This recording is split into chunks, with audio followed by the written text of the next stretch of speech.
Good morning. Mandanom ta karon is a nice day. Dili kayo tugnaw, wala pud kayo ulan today. Kana na side mo na ako ang weed barrier kay kana na area dara daghan kaayo og mga weeds kung dili nimo i-keep up. Nya nagamit ko og drill para makahimo ta og kanang hole ibutang atong mga plants og vegetables. Mas nindot na kaysa katong mga shovel kay hastang dugaya mag shovel ta. At least sa drill pasra siya og magkuan makahimo og hole.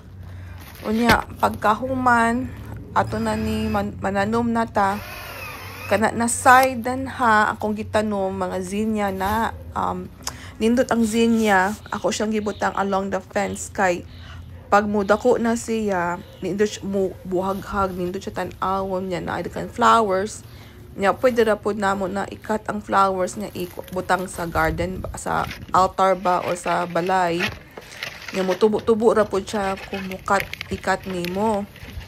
Nya going back kana sa weed barrier kana na side ha daghan kay nag-weeds nya unsay dili na ta maka-keep up sa weeds kay busy ang life sa summer kay 3 months lang baya ang summer dili sa amua. So at least na ay weed barrier dili kay daghan ang mga weeds. Nya for the past few nights kay grabe ka tugnaw sa gabi nya sige og ulan.